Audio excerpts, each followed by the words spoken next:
சற்று முன் கிடைக்கப்பெற்ற மிக மிக முக்கியமான செய்தி ஒன்று வெளியாகியிருக்கு. குடும்பத்துடன் திமுக மாஜி அமைச்சரை தூக்கிய அமலாக்கத்துறை. தமிழ்நாடு மின்சார வாரிய தலைமை அலுவலகத்தில் இருந்து 34 ஹார்ட் டிஸ்குகள் காணாமல் போச்சு. ஆனால் இந்த விவகாரத்தில் இப்போ புதிய திருப்பம் எட்டியிருக்கான். அதாவது சாதாரணமான திருட்டு சம்பவமாக தொடங்கிய இந்த வழக்கு இப்போ சிபிசிஐடி விசாரணைக்கு மாற்றப்பட்டிருக்கு. தீவிர விசாரணைக்காக 3 தனிப்படைகளும் அமைக்கப்பட்டிருக்கான். இதன் மூலம் வழக்கின் பின்னணியில் மேலும் பல முக்கிய தகவல்கள் வெளிவரக்கூடும் என்றும் பெரிய தலை அதாவது சேகர் பாபு, உதயநிதி ஸ்டாலின், முக்கியமாக செந்தில் பாலாஜி சிக்கலாம் என்கின்ற தகவல் கிடைக்கப்பெற்றிருக்கு. தமிழ்நாடு மின்வாரியத்தின் தகவல் தொழில்நுட்ப பிரிவில் பயன்படுத்தப்பட்ட வந்த 34 ஹார்ட் டிஸ்குகள் காணாமல் போனது முதல்ல ஒரு சாதாரணமான திருட்டு சம்பவமாக பார்க்கப்பட்டது. ஆனால் பின்னர் வெளிவந்த தகவல்கள் பல்வேறு சந்தேகத்தை எழுப்பிச்சு. குறிப்பாக அந்த ஹார்ட் டிஸ்குகளை முக்கியமான நிர்வாக தகவல்கள், மின்வாரிய ஆவணங்கள் மற்றும் தொழில்நுட்ப தரவுகள் இருந்திருக்க வாய்ப்பு இருப்பதாக சொல்லப்படுது. இந்த விவகாரம் அரசியல் ரீதியாகவும் பரபரப்பாக பேசப்படுது. எதிர்கட்சிகள் இந்த விவகாரத்தை கடுமையாக கேள்விகளை எழுப்பினாங்க.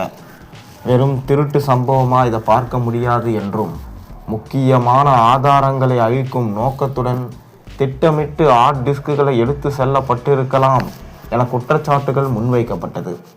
காரணம், அந்த ஹார்ட் டிஸ்கில் யார் யாருக்கு எவ்வளவு டெண்டர்கள் விடப்பட்டது, மேலும் தொடர்ந்து திமுகவில் எவ்வளவு ஊழல் செய்தார்கள் என்கின்ற விஷயமும் அந்த ஹார்ட் டிஸ்கில் ஸ்டோர் ஆகியிருப்பதாக சொல்லப்படுகிறது.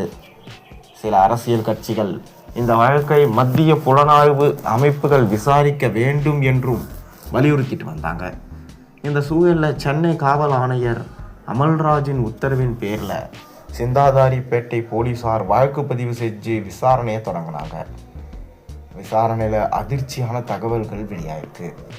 மின்வாரிய தலைமை அலுவலகத்தில் கணினி பராமரிப்பு மற்றும் மேற்பார்வை பணிகளில் ஈடுபட்டு வந்த கோபிநாத் என்பவர் இந்த திருட்டு சம்பவத்தில் தொடர்புடையவர் என்பது கண்டுபிடிக்கப்பட்டிருக்கு.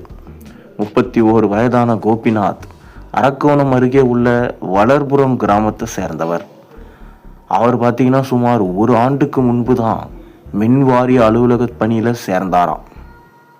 அலுவலகத்தில் உள்ள கணினி உபகரணங்கள் குறித்து முழு தகவலும் அவருக்கு தெரிந்திருக்கான்.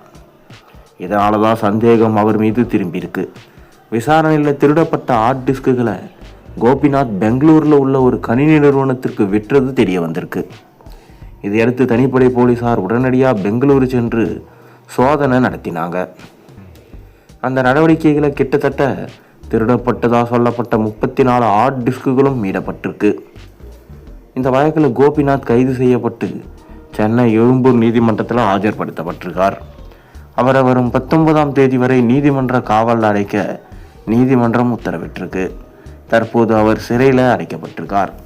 அதே நேரத்தில் ஹார்ட் டிஸ்குகளை வாங்கியதாக சொல்லப்படும் பெங்களூருவை சேர்ந்த கணினி நிறுவன உரிமையாளர் முரளி மனோகரும் கைது செய்யப்பட்டிருக்கார்.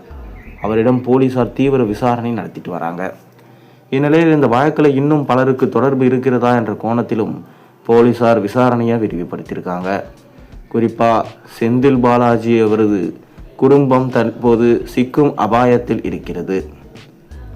ஹார்ட் டிஸ்குகளில் இருந்த தகவல்கள் யாருக்காக பயன்படக்கூடிய வகையில் இருந்ததா, அவற்றை அழிக்க அல்லது வெளியே கொண்டு செல்ல ஏதேனும் திட்டமிட்ட சதி நடந்ததா என்ற சந்தேகத்தோடு விசாரணை ஸ்டார்ட் பண்ணியிருக்காங்க. வழக்கின் முக்கியத்துவத்தை கருத்தில் கொண்டு சென்னை காவல்துறை இந்த வழக்கை சிபிசிஐடிக்கு மாற்ற பரிந்துரை செஞ்சாங்க.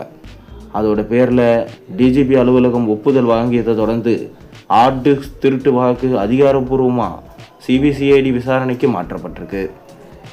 இது தொடர்பாக 2 கைது செய்யப்பட்டிருக்கிற நிலையில் இவ்வழக்கு விசாரணை சிபிசிஐடி போலீசாரிடம் ஒப்படைக்கப்பட்டிருக்கு. விசாரணை அதிகாரியாக டிஎஸ்பி பிரபு நியமிக்கப்பட்டிருக்க நிலையில் அவருக்கு உதவியாக 3 தனிப்படைகள் அமைக்கப்பட்டு தற்போது விசாரணை நடைபெற்று வருதாம். தொடர்ந்து மின் மாற்றிகள் அதில் பல லட்சம் கோடி ஊழல் செய்ததாக செந்தில் பாலாஜி மீது தற்போது கேஸ் போய்கொண்டிருக்கிறது. அவரை கைது செய்து விசாரிக்க வேண்டும் என அமலாக்கத்துறை தொடர்ந்து தமிழக அரசுக்கு பிரஷர் போட்டுட்டு வராங்க. அதற்கு ஆளுநர் அருளேக்கரும் விஜயும் ஒப்புதல் அளித்ததாக சொல்லப்படுகிறது. அந்த வழக்கில் பெரும் திருப்பம் என்னவென்றால், தற்போது அனைத்து ஆவணங்களையும் அழித்தது அந்த வழக்குக்கு தொடர்புடையதா என்பதை அமலாக்கத்துறை தற்போது விசாரணை செஞ்சுட்டு வராங்களாம். கூடிய விரைவில் இதற்கான முழு விசாரணையும் நடந்து செந்தில் பாலாஜி தான் குற்றவாளி என்றால் அவரது ஜாமீன் கேன்சல் செய்யப்பட்டு மீண்டும் அவர் சிறையில் அடைக்கப்படுவார் என்கின்ற தகவல்களும் தற்போது இணையத்தில் வேகமாக பரவி கொண்டிருக்கிறது. மேலும் சட்டசபை தேர்தலில் சென்னை உள்ள 16 தொகுதிகளில் திமுக வெறும் 2 இடங்களில் மட்டுமே வெற்றி பெற்றது. திமுகவின் கோட்டையாக கருதப்பட்ட சென்னையை தாவேகா புயல் தாக்கியது. இதனால் மீண்டும் சென்னையை தங்களின் கட்டுப்பாட்டில் கொண்டு வர திமுகவின் மிக முக்கியமாக அதிமுக நிர்வாகிகளை தங்களது பக்கம் ஈர்க்க தயாராயிட்டாங்க. தமிழக அரசியல் களத்தில் எப்போதுமே திமுகவுக்கு அசைக்க முடியாத எஃகு கோட்டையாக கருதப்பட்டது சென்னை. ஆனால் நடந்து முடிந்த 2026 சட்டமன்ற தேர்தலில் ஒட்டுமொத்த சென்னை மாவட்டையும் தாவேகா புயல் தலைகீழாக உலுக்கி போட்டிருக்கு. தலைநகரின் 16 சட்டமன்ற தொகுதிகளில் ஆளும் கட்சியாக இருந்த திமுக வெறும் 2 தொகுதிகளில் மட்டுமே வெற்றி பெற்றது. சென்னை எப்போதும் கலைஞர் காலத்திலிருந்தே திமுகவின் பக்கம் உறுதியாக நிற்கும். ஆனால் இந்த முறை நிலைமை தலைகீழாக மாறிச்சு. வரலாறு காணாத அதிர்ச்சி தோல்வியை சந்தித்திருக்கு. சென்னையில் தங்களின் அரசியல் செல்வாக்கு சரிந்ததை தொடர்ந்து இழந்த கோட்டையை மீண்டும் தங்களின் முழு கட்டுப்பாட்டுக்குள் கொண்டு வர திமுக தலைமை திட்டமிட்டிருக்காங்க.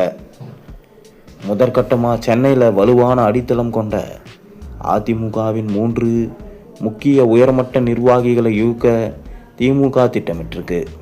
சென்னையை மீண்டும் கைப்பற்ற வேண்டுமானால் அடிமட்ட அளவில் செல்வாக்குள்ள உள்ளூர் தலைவர்களை அவசியம் என்பதை திமுக தலைமை உணர்ந்திருக்கு. இதனால் அதிமுகவில் சிறப்பாக செயல்படக்கூடிய 3 நிர்வாகிகளோட அறிவாலயம் பேச்சுவார்த்தை நடத்திட்டு வராங்களாம். அதிமுகவில் உள்ள முக்கிய புள்ளிகளை தங்கள் பக்கம் இழுப்பதன் மூலம் ஒரே கல்லில் 2 மாங்காய் அடிக்க திமுக திட்டமிட்டிருக்கு. இதன் மூலம் அதிமுகவின் சென்னை கட்டமைப்பை பலவீனப்படுத்துவதோடு தாவேகாவுக்கு எதிராக பலமான ஒரு தற்காப்பு அரணை உருவாக்க முடியும் என திமுக நம்புது. ஏற்கனவே அதிமுக முன்னாள் அமைச்சர் பெஞ்சமின் திமுகவில் சேர்ந்துட்டார்.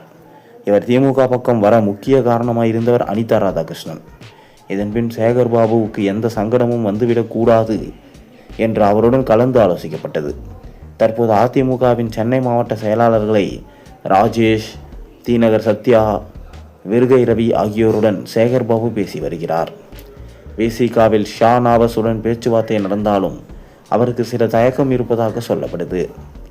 தனக்கான முக்கியத்துவம் இருக்குமா என்று அஞ்சுகிறார். ஆனால் ஷா நாவஸ் தரப்புடன் உதயநிதி ஸ்டாலின் பேசி வருவதாக சொல்லப்படுது. அதே போல முன்னாள் எம்எல்ஏ எஸ் பாலாஜியோட திமுக பேசுவதாக தகவல்கள் வெளியாயிருக்கு. ஆனால் விசிகாவிலிருந்து விலகி வர பலரும் தயக்கம் காட்டிட்டு வராங்களாம். கூடிய விரைவிலே திமுகவில் என்ன நடக்க போகுது என்பது நமக்கு தெரிய வரும்.